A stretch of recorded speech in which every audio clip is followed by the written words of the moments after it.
Hey everybody, it's the Board Game Blogger. Today I'm here to review the Tasty Minstrel party game, Train of Thought. This is a very fun, unique party game. I think it's a lot of fun. I've been playing this with a wide variety of people. Just played it the other day with a guy and his wife who normally never plays any board game.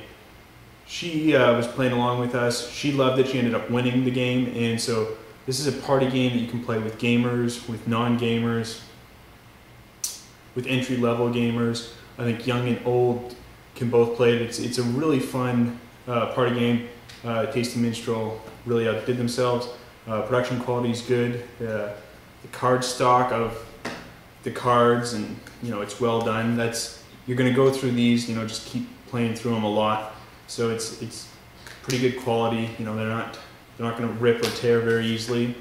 The rule book is good. It explains everything pretty concisely. One of the problems I thought was kind of odd, though, was they say its number of players is 2 to 7. But if you're just playing it with 2 players, you're always going to end up in a tie. And generally, party games don't really work unless you've got multiple people. So I really think you need, at the bare minimum, 3. But you really want more than that. 5 or 6, that's where a party game gets good. You can do it with less, you can do it with 3 or 4, but you can't do it with 2. That's just, maybe it was an error in printing, but you can't play this game with 2. Rulebook, it's pretty concise, pretty clear, very easy to learn the game.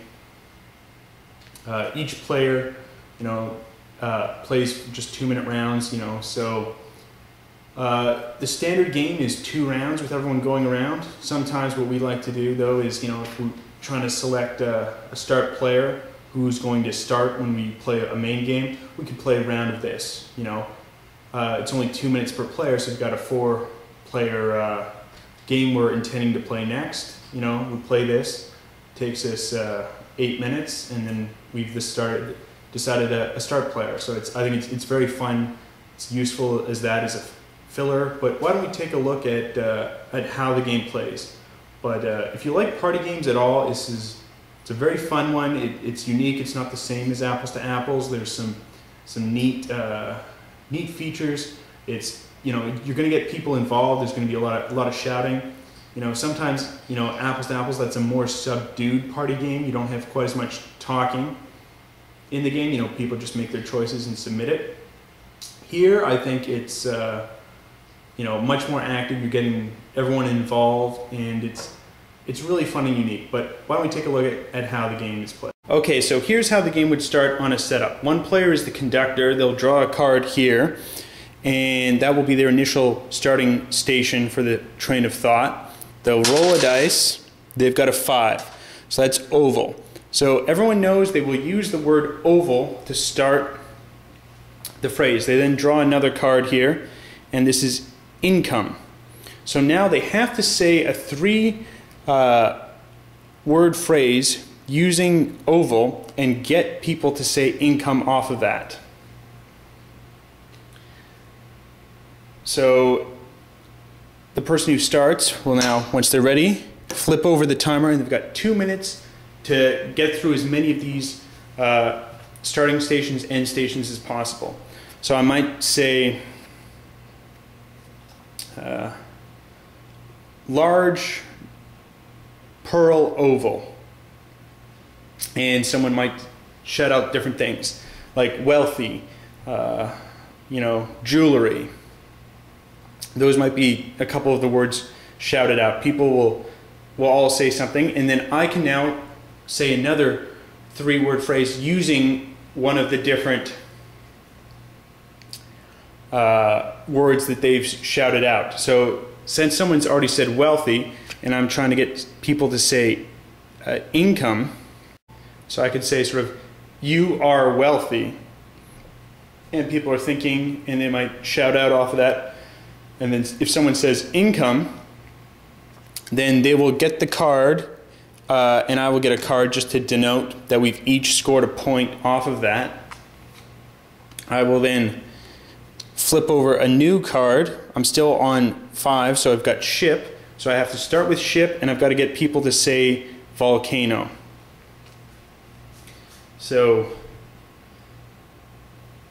and ships near Vesuvius.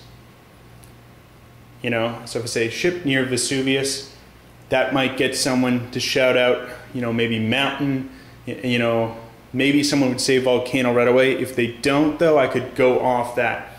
So as you can see, there's a lot of flow, a lot of energy going off that. But let's say that one is done. Someone shouts, they get it right away off a ship near Vesuvius. They get volcano, and we've got a new one out here. And oh, we see time is up, and now we move on to the next player. So whenever the person is the conductor, they get every station card for that is guessed correctly during their 2-minute turn. They'll score a point, and then whoever guesses that gets a point.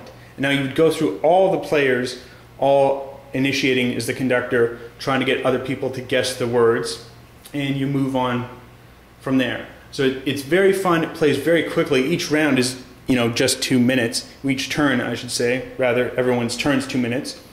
So depending how many people you have, your round size will increase. Now the default for the game says you should do 2 rounds, or if everyone's having fun, you could do 3 rounds, you could do 4, you could do it in just 1 round if you're just trying to do a quick filler.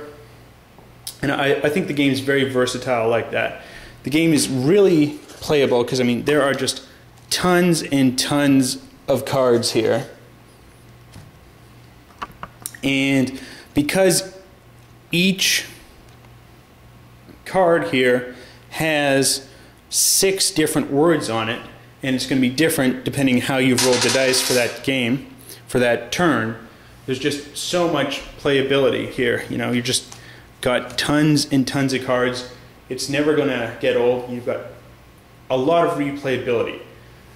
Whereas, you know, some of these other games like Apples to Apples, I don't think it's quite as replayable just because, you know, there's a limited number of cards, and this party game has just a lot of replayability.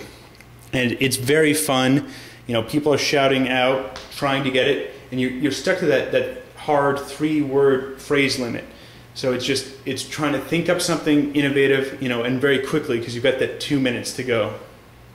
And I think everyone can enjoy this type of game. You know, the non-gamers, children, adults, the hardcore gamer who just, you know, wants some filler in between.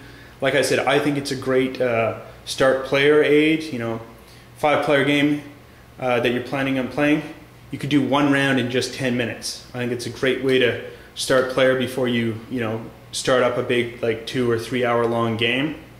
And it's a lot of fun. Good way to end the night while gaming too.